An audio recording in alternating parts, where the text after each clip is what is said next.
Okay, go ahead. Okay. Well, my name is Kathleen Gomez. I'm the Cochise County Supervisor for District 2.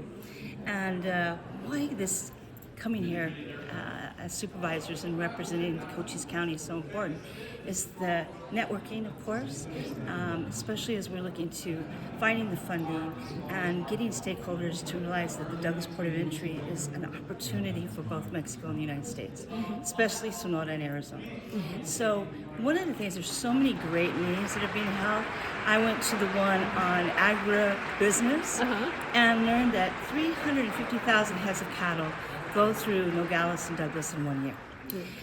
The problem with the screwworm and how we have to be really ahead of that game. But, a lot of people think, especially newcomers to Cochise County and to, say, the Douglas area, that cattle is something that's historically been an industry in our area. It's not. It is an everyday thing. Yeah. It is as viable today as it was maybe 50 years ago. So we have to do everything we can to actually make sure that we support that industry. I was just talking to a gentleman who said that more now than ever, the cattle goes to Texas, right? It's going to be coming more and more through Douglas because that is just something that's kind of natural progression.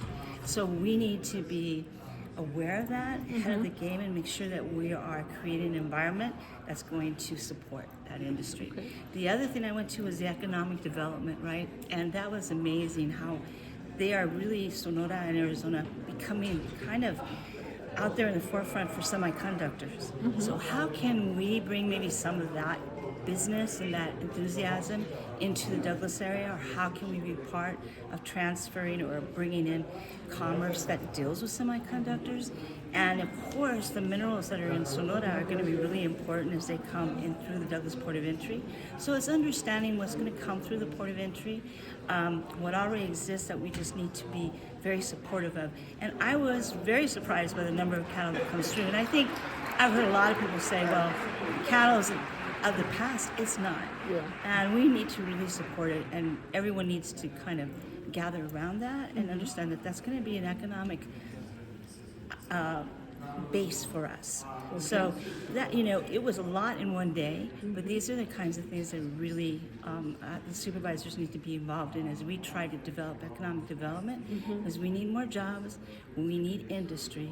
We're an aging community, and so tax dollars are really limited.